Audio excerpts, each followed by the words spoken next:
Lecția 35. España. No sé por qué al llegar a esta lección me sentí en un trance difícil a causa de una momentánea falta de inspiración. Estaba con el papel delante, el lápiz en la mano derecha, el codo en el escritorio y la mano izquierda en la mejilla, pensando lo que diría, cuando entró, sin llamar a la puerta, un desconocido. No se veía bien su rostro y por esto lo miré con toda atención. Dispense usted mi entrada tan repentina, señor profesor, me dijo este en español. ¿Habla usted español? Sí, señor, lo hablo un poco, estoy estudiando la lengua española. ¿Con quién estudia? Con usted. Debo confesar que estas palabras me sorprendieron al colmo. Me fijé más atentamente aún. ¿Pero quién es usted? Perdone que no le conteste inmediatamente y le planteé antes una pregunta, ¿con quién ha preparado usted su manual? Con nadie. Bueno, quiero decir, ¿quién estuvo a su lado mientras trabajaba? Pues, nadie. ¿Y cómo se daba cuenta entonces si su método era bueno para uno que quisiera aprender solo el español? Tengo que reconocer que en este sentido siempre tuve presente en mi mente a una persona que no supiera nada de un idioma extranjero y que amara el español. Ese hombre.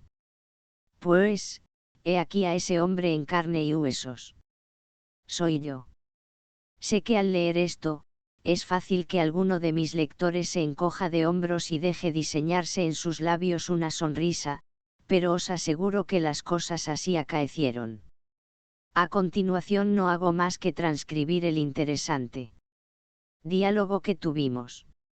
Siéntese usted y dígame qué viento le trae por mi casa. ¿Qué se le ofrece? Continué yo. Nada de particular. Quisiera solo hablar con usted. Mire, lo primero es que hago esfuerzos enormes para hablar, y no para buscar ideas, sino para encontrar la forma de expresarlas, para cazar las voces españolas en que encerrarlas. Creo que mueve a risa mi lucha con este idioma que todavía no domino. No digo que me faltan los elementos básicos de gramática, sino que no tengo facilidad al hablar. Pero el único modo de superar esto es hablando.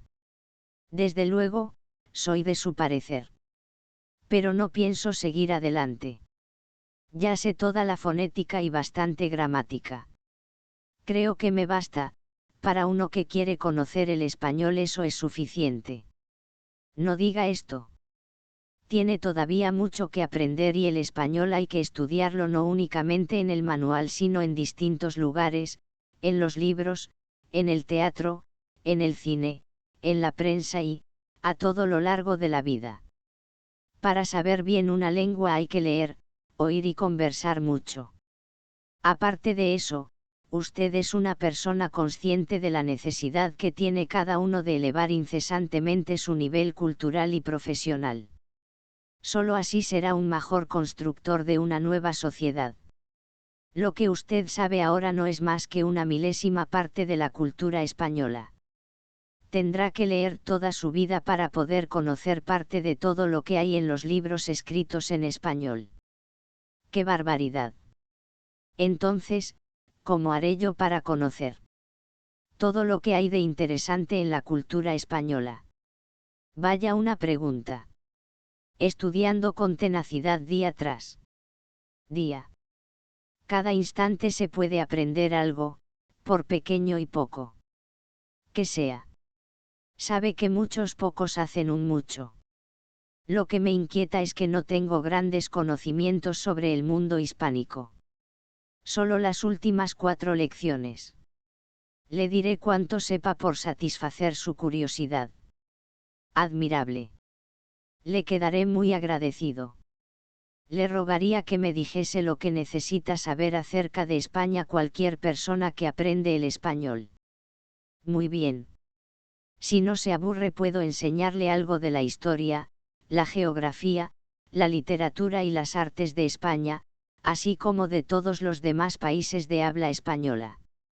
No me aburriré en absoluto, al contrario quiero tomar apuntes. Tenga Judy la bondad de seguir hablando sobre estas cosas durante algunas lecciones. Por favor. Desde luego, no pensamos agotar aquí lo que merece saberse acerca de España.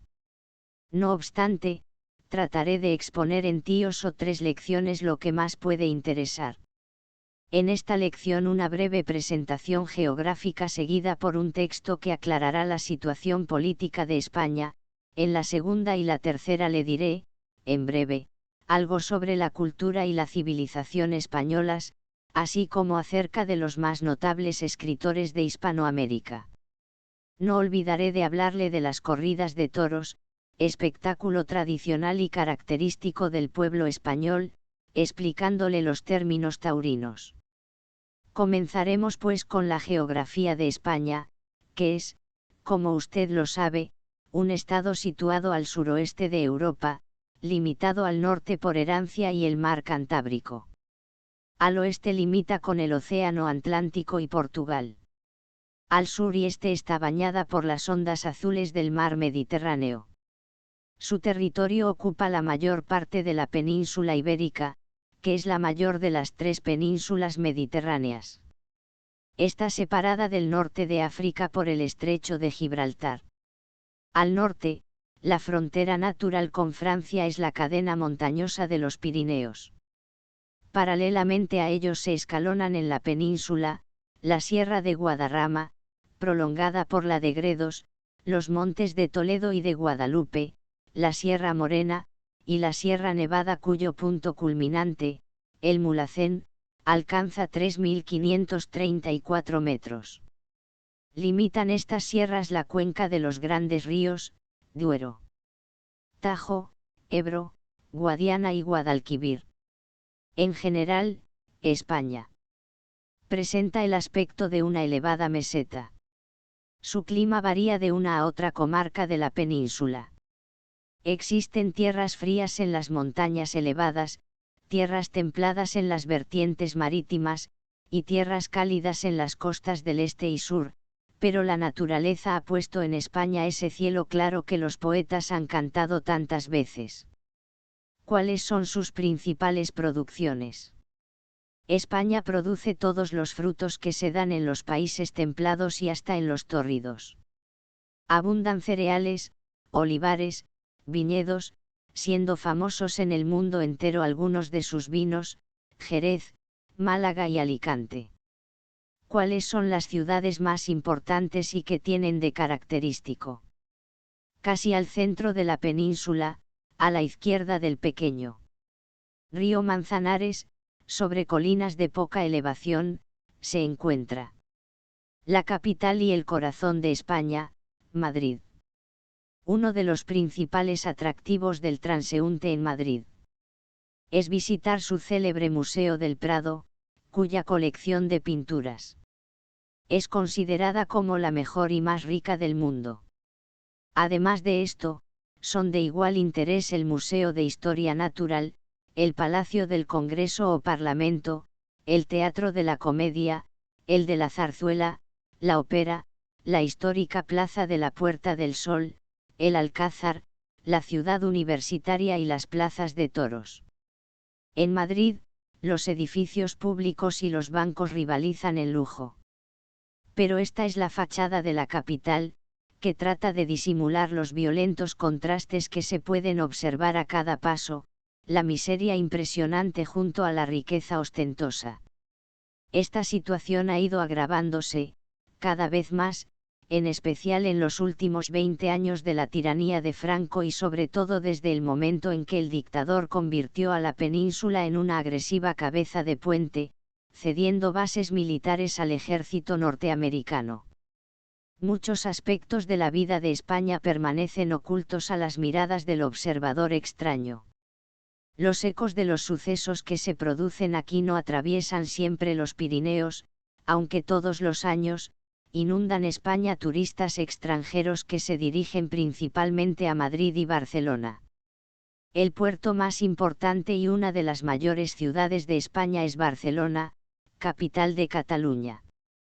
En esa parte de España se habla el catalán. El espíritu industrioso de los catalanes es célebre y, por esto, su capital es muy activa y quizás el mayor centro obrero de España. Barcelona tiene todo el aspecto de una gran ciudad industrial y cultural.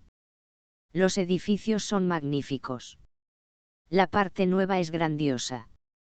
La famosa Rambla, hermosa avenida que baja hasta el puerto, donde se eleva el monumento de Cristóbal Colón, divide Barcelona en dos partes, nueva y vieja.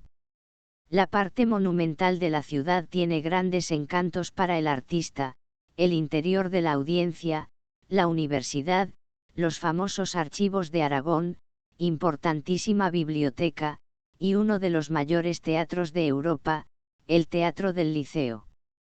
Otros puertos españoles, también importantes, son, Valencia, ciudad encantadora, delicioso jardín donde se crían con increíble exuberancia toda clase de frutas. Para entrar en esta ciudad es agradable tomar la tartana, típico vehículo valenciano. Desde el Miguelete, la torre de la catedral, se descubre el panorama de más sorprendente hermosura que puede imaginarse. Cartagena, que posee un excelente puerto, y Málaga, población exclusivamente comercial, una de las ciudades más antiguas de España. Tiene una preciosa alameda o paseo público y es célebre por sus vinos dulces y las uvas que en sus alrededores se cultivan. Todos estos son puertos al Mediterráneo, ¿verdad? Sí, he aquí los puertos que están en las costas del Atlántico. Cádiz, con sus miles de casas blancas como la espuma de las azules ondas, entre las cuales se divisan su frondosa alameda de Apodaca, sus tres arterias principales, Ancha, San Rafael y San Fernando, y su playa, presenta unos de los más grandiosos panoramas que pueden disfrutarse en España. Vigo, La Coruña, Gijón, Santander, Bilbao y sobre todo San Sebastián, lindísimo sitio de veraneo, con una preciosa y bien situada playa, ciudad de unos conocidos festivales internacionales de cine. Una ciudad muy antigua, famosísima en todo el mundo, es Toledo. Situada sobre el río Tajo, un poco más al sur de Madrid, es un punto de atracción para cualquier hombre que estudia España. La vista de Toledo desde cierta distancia es de imponente apariencia, dentro, es interesante y pintoresca. En esta vetusta ciudad morisca se pueden admirar la grandiosa catedral, mezcla de estilo gótico y mozárabe, la fábrica de armas, donde se forjaban las célebres espadas de Toledo, la plaza de Zocodover cuyo estilo es del más puro carácter morisco y, finalmente, el Alcázar. También cerca de Madrid, pero esta vez al norte, se encuentra el Escorial, o el Real Sitio de San Lorenzo, templo y mausoleo, bajo cuyas bóvedas yacen los restos de Carlos V y Felipe II. El Escorial es célebre por su monasterio, colosal y grandiosa obra de arquitectura, y su rica biblioteca. Otra ciudad muy interesante es Segovia, donde se puede ver el gran acueducto que fue construido por Trajano, y que está considerado como la obra más importante de estilo romano en la península ibérica. Salamanca es la ciudad universitaria por excelencia, con la célebre universidad creada en 1243, una de las primeras del mundo. En fin, es digna de conocerse también la ciudad de Burgos, que tiene una antigua y célebre catedral, modelo inestimable y sin par de arquitectura gótica. Las tres pintorescas ciudades de Andalucía, Córdoba, con su mezquita, Granada con la cumbre del arte árabe, la Alhambra, y Sevilla, conservan los vestigios de las grandes civilizaciones que pasaron por sus tierras.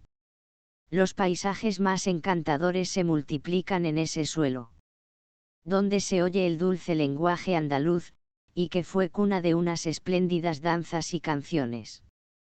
La poesía, el encanto y la gracia han dado fama universal a Andalucía.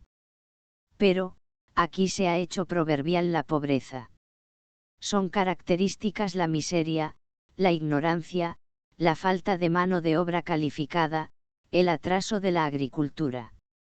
No obstante, sus hijos se afanan por levantar su capacidad industrial tratando de asegurar así la vida de dicha región. Pero, sobre la lucha y la vida del pueblo español encontrará Eudí, un texto suplementario dentro de esta misma lección. Estos son, en pocas palabras, algunos rasgos característicos de España. ¿Qué otras cosas quiere Eudí saber acerca de la geografía de España? Sé que España tiene numerosas islas. Sí. En el Mediterráneo se hallan las Islas Baleares, y a lo lejos, en la ruta de América, surge el archipiélago canario, o sea, las Islas Canarias, como un jardín colgado sobre las olas. Estoy arrobado. Esto es solamente a título de introducción. La próxima vez hablaremos de otras cosas interesantes. Muchísimas gracias, señor profesor.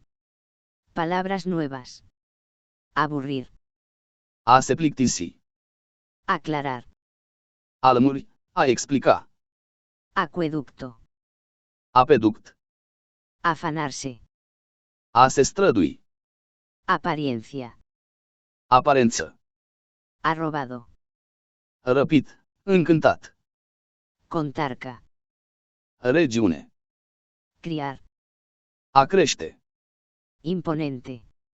Impunător. Increíble. De necrezut. Industrioso. Harnic, activ. Inquietar. A neliniști. Instante. Clipă. Limitar. A se mărgini. Mezcla. Amestec. Montaña. Munte. Montaña. Bazin. Cuna. Leagăn. Divisarse. A se observa. Encogerse. A ridica, din numeri. Estrecho. Strâmtoare. Falta. Lipsă. Forjar. A făuri. Tenacidad. Tenacitate. Torre. Turn. Trance. Situație, dificilă, impas. Veraneo. Vilegiatură. Montañoso. Muntos. Morisco. Maur. Olivar. Grădină de măslini. Precioso. Prețios, admirabil. Rostro. Iată, figură. Satisfacer. A mulțiumi. Sierra. Lanț de munți, fierăstrău. Vertiente. Versant. Viñedo. Pogorie, vie. Vetusto. Învechit, vechi, desuet. Yacer. A zace. Análisis del texto. Al colmo. La culme. ¿Qué se le ofrece a usted? Cu ce vă pot servi? Mover a risa. A stârni râsul. ¡Qué barbaridad! Ce grozăvie. Vaya una pregunta. Poftim întrebare. Ce întrebare? En absoluto. Deloc, nici de cum. Al contrario. Din contra. Gibraltar. Strâmtoare între Mediterană și Atlantic, străjuită de muntele cu același nume. Gibraltar vine de la numirea arabă Jebel Tariq, muntele Tariq. Tariq fiind comandantul primilor arabi care au debarcat în Spania în anul 711. Pirineos. Pirinei, lanț de munți ce depășesc 3000 de metri înălțime, vârful aneto 3404 metri. Guadalquivir. În arabă. Guadalcavir. Râul Mare, singurul fluviu navigabil din Spania. Los frutos que se dan.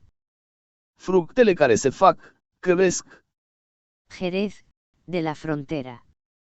Localitate în apropiere de Cadiz, celebră prin vinurile sale. Alicante. Port la sud de Valencia, important centru comercial și industrial. Manzanares. Râu mic, care trece prin Madrid și se varsă în Tajo. Manzanar. Livadă de meri. Prado. Vechi bulevard din Madrid, de-a lungul căruia se află celebrele fântâni ale lui Apollo, Neptun și Cibeles. Tot aici se află situat vestitul Muzeu Prado. Prado. Pășune. Zarzuela. Gen de operetă specific spaniolă, care își trage numele de la Zarzuela, localitate lângă Madrid. Alcázar. Nume ce se dă unor castele și fortărețe din diferite orașe ale Spaniei. Numele, de origine latină, Castrum. a venit prin intermediul arabei, Alcácer. Cataluña. Catalonia. Vastă regiune din nord-estul Spaniei, deosebită prin limbă și obiceiuri de restul țării. În 1932 a dobândit autonomie și era pe cale să si câștige independența, când a izbucnit războiul din 1936. Tartana. Trăsurică pe două roți, specifică regiunii Valencei. Cartagena.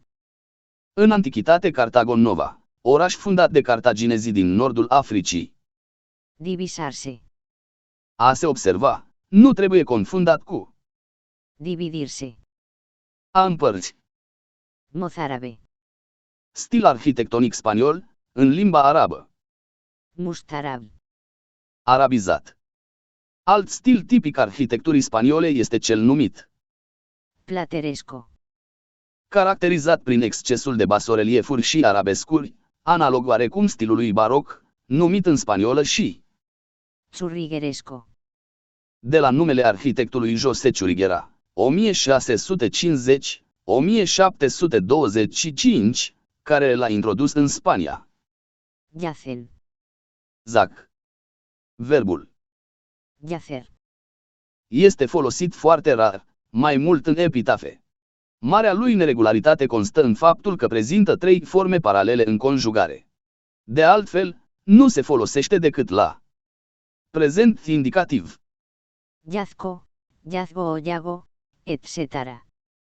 prezent subjonctiv, Yazca, yazga o yaga, etc. imperativ, Yace o yaz, tú. Yazca, yazga o yaga, él. Yazcamos, yazgamos o yagamos, nosotros. Yazcan, yazgan o yagan, ellos. un verb asemănător este Placer. a plăcea, care, deci nu e considerat defectiv, se folosește totuși numai la persoana a treia singular și plural, a următoarelor timpuri. Prezent indicativ, Place. perfect simplu indicativ, Plugo o plació. prezent subjonctiv, Plega, plegué o plazca. imperfect subjonctiv, Plugiera o placiera. viitor subjonctiv, Plugiere o placiere. placer, este totdeauna însoțit de un pronume îndativ sau acuzativ. Me place ested música. Îmi place această muzică. Sin par. Fără pereche, fără semăn. Par. Egal, cu soți. Número par. Lectura suplementaria. Extractos del folleto. 20 años de vida de los trabajadores españoles bajo la dictadura fascista del general Franco. Editado por la Confederación de Trabajadores de América Latina, en México DF, en 1959. El 31 de marzo del año 1939 terminó la guerra civil en España que provocó la sublevación fascista contra la República Democrática, proclamada el 14 de abril de 1931. Este año, pues, se cumplen los 20 años de existencia de la dictadura fascista del general Franco. El triunfo de la sublevación sobre las fuerzas democráticas que defendieron abnegadamente la República fue logrado, fundamentalmente, gracias a la poderosa ayuda militar que tuvo de Hitler y Mussolini y al apoyo que le prestaron las fuerzas de imperialismo y de la reacción mundial. La pervivencia del régimen fascista en España, casi 14 años después de haber sido derrotado el fascismo en el mundo, es una burla sangrienta para el pueblo español que tanto ha luchado por la libertad y la democracia. Han sido 20 años de una explotación atroz, de miseria y de represión que han hecho estragos en las filas de la clase obrera y de las masas laboriosas. Pero al mismo tiempo han sido 20 años de lucha incesante y heroica de los trabajadores españoles por la reconquista de las libertades políticas y la defensa de sus intereses vitales. Su lucha reivindicatoria ha sido, y sigue siendo aún muy difícil y complicada, y en algunos aspectos ha adquirido formas peculiares muy positivas. Paciente y progresivamente han tenido que ir venciendo las grandes dificultades originadas por el hecho de que desde la instauración de la dictadura fueron abolidos los derechos sindicales y políticos. Y a este efecto, el 13 de septiembre de 1936, los franquistas, por medio de un decreto, declararon disueltos todos los partidos políticos y las organizaciones sindicales obreras y procedieron a la incautación de sus bienes. Luchas reivindicatorias y conquistas logradas por los trabajadores españoles. A lo largo de estos 20 años, Franco se ha jactado repetidas veces de haber terminado con la lucha de clases. A propaganda falangista ha presentado machaconamente al Estado franquista como un Estado por encima de las clases. Sin embargo, ese pretendido Estado por encima de las clases que encarcela a los que exigen salarios decentes para vivir, no ha metido aún en la cárcel ni a un solo banquero u oligarca, causantes directos de la carestía de la vida, de la elevación constante de los precios. Esta realidad ha constituido una de las bases sobre la que ha ido elevándose diariamente la conciencia de clase de la nueva generación de trabajadores españoles, los que tienen de 18 a 35 años y que constituyen hoy la inmensa mayoría del proletariado español. Por encima de la propaganda y la demagogia franquista, han comprendido que la dictadura es el poder de la oligarquía monopolista, de los grandes capitalistas y terratenientes latifundistas españoles, que existen en España, como en cualquier país capitalista, explotados y explotadores, y que los intereses de ambos son antagónicos, que la polarización entre los desposeídos y los poseedores nunca había sido tan extremada entre los españoles, llegando a enfrentar al pueblo en su conjunto, desde los trabajadores hasta la burguesía nacional, a la oligarquía monopolista. En esta dura realidad está la raíz de las luchas obreras bajo el franquismo y que hace del proletariado la vanguardia del movimiento reivindicativo y democrático contra la dictadura. La lucha de las masas trabajadoras, factor decisivo del creciente movimiento de oposición a la dictadura por una salida democrática y pacífica. Todas esas luchas han dado su fruto. Ellas han influido poderosamente en el desarrollo de los importantes cambios que se han producido en la situación política en España. Han agitado los arraigados sentimientos de amor a la libertad y a la democracia del pueblo español. Han promovido el renacimiento de la preocupación y actividad política de las masas populares, de su radicalización dirigida contra la dictadura franquista. Ese cambio no significa que el franquismo haya dejado de ser un régimen de carácter fascista. El Estado sigue rigiéndose no por un sistema constitucional que garantice libertades y derechos a los ciudadanos, sino por unas leyes llamadas fundamentales, basadas en los principios programáticos antidemocráticos de Falange. Su política sigue siendo la misma en estos 20 años de su existencia: superexplotación y opresión de las masas laboriosas en provecho de la oligarquía financiera. Sin embargo, el auge de las luchas obreras han puesto en evidencia el estado de descomposición y la debilidad del régimen. Pues si bien las leyes son las mismas, como el espíritu y la disposición del pueblo han cambiado, ya no tienen la misma eficacia de antes. Con la descomposición se ha acentuado la corrupción en las altas esferas del gobierno, llegando a extremos que adquiere caracteres de escándalo público. Franco se ha esforzado siempre por mantener vivo el espíritu de guerra civil, en discrimar falsamente a los españoles en rojos y nacionales. Y al ver que la correlación de fuerzas le es adversa para seguir detentando el poder, amenaza al país con otra guerra civil.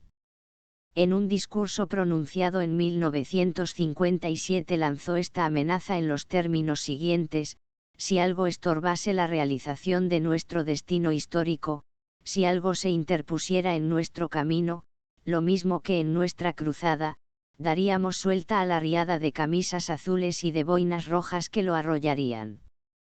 Camisas azules y boinas rojas son los elementos fascistas. Especula con esa amenaza, porque si bien de una parte el cambio político es deseado por la aplastante mayoría de los españoles, por otra parte aún existe el temor que ello pudiera acarrear otra guerra fratricida. No obstante, dicha amenaza cada vez surte menos efecto, ya que la dura experiencia de esos largos años de tiranía ha conducido a todas las fuerzas sociales y políticas del país a hacer un balance de cuáles han sido los resultados que ha proporcionado a sus intereses, a qué situación les ha conducido, y cuáles son las perspectivas que ofrece para el futuro. Incluso entre las fuerzas más adversas a la República son cada día más numerosos los que consideran que para llegar a la situación a que les ha conducido la dictadura del general Franco no valía la pena haberse sublevado. La necesidad de resolver una serie de problemas sociales y políticos que frenan el desarrollo histórico del país empieza a ser comprendida por sectores sociales que se oponían a ello violentamente. En los medios liberales existen corrientes progresivas y un gran interés por las cuestiones sociales. Lo mismo ocurre en ciertos sectores católicos.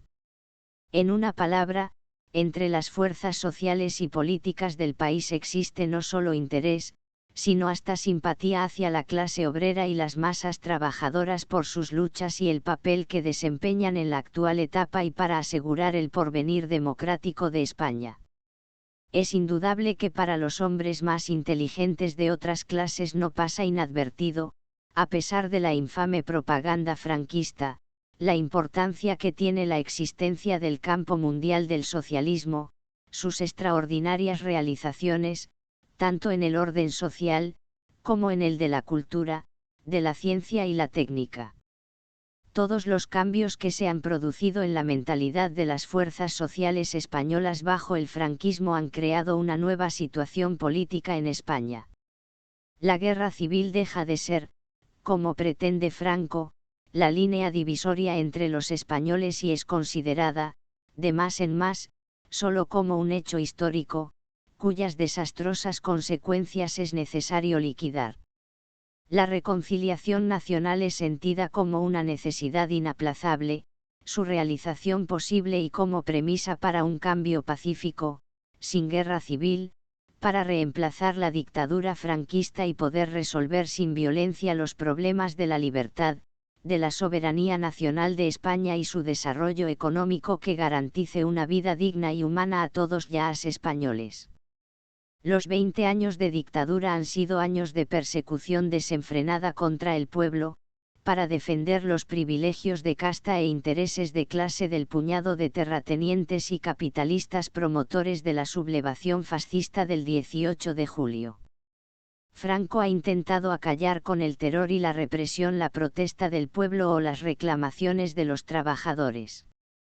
Pelotones de ejecución, leyes de excepción, tribunales militares han sido fundamentalmente los métodos represivos empleados por el régimen. Por las cárceles de España pasaron cientos de miles de españoles. Decenas de miles perdieron la vida, vilmente asesinados o ante los pelotones de ejecución.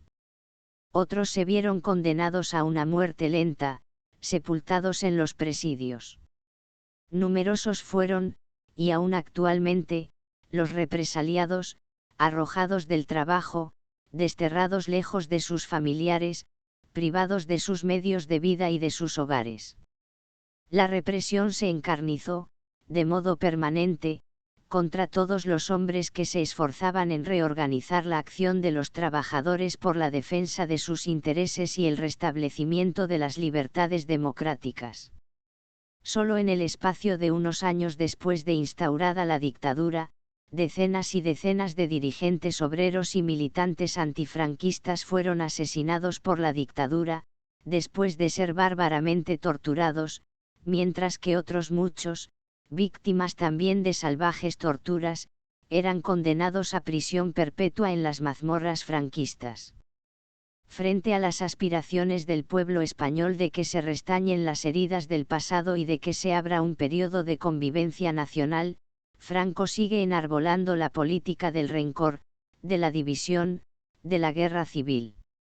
Si bien es cierto que la dictadura es cada vez más débil, y por tanto, no puede cometer las mismas atrocidades que antes, mantiene leyes de excepción, funcionan todavía los tribunales militares, aplica métodos policíacos de tortura a los detenidos, para reprimir las luchas de las masas trabajadoras y el creciente movimiento de oposición antifranquista.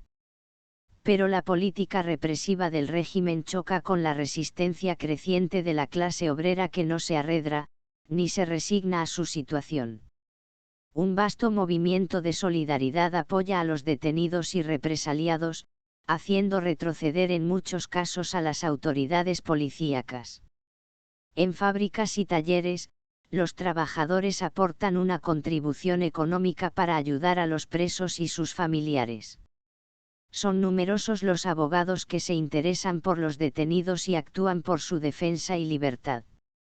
De día en día adquiere extensión la campaña del pueblo español exigiendo una amplia y verdadera amnistía para los presos antifranquistas y el libre regreso de los emigrados políticos. Al cumplirse 20 años de haber terminado la Guerra Civil Española, la FSM reitera su posición en favor de una amnistía general para los presos y exilados españoles por cuestiones sociales y políticas, con la seguridad de que este nuevo llamamiento encontrará el mayor eco en todos los sindicatos, en las fábricas, obras y oficinas, entre todos los trabajadores del mundo. La FSM está segura de que los trabajadores y sindicatos de todos los países, sin distinción de afiliaciones, que en todo momento han demostrado su simpatía y apoyo a la causa del pueblo español, intensificarán sus esfuerzos para arrancar la libertad de las víctimas de la tiranía franquista. Al mismo tiempo, la FSM dirige una vez más su saludo caluroso a los trabajadores españoles, asegurándoles el apoyo y solidaridad de la clase obrera internacional. La acción unida de los trabajadores españoles, a la cabeza de su pueblo, ha asestado muy duros golpes a la dictadura fascista del general Franco. La FSM está convencida de que la lucha unida del pueblo español, con el apoyo de la solidaridad obrera internacional, logrará poner término a la represión franquista y restablecer en España un régimen de libertad, de democracia y de convivencia nacional. La revedere!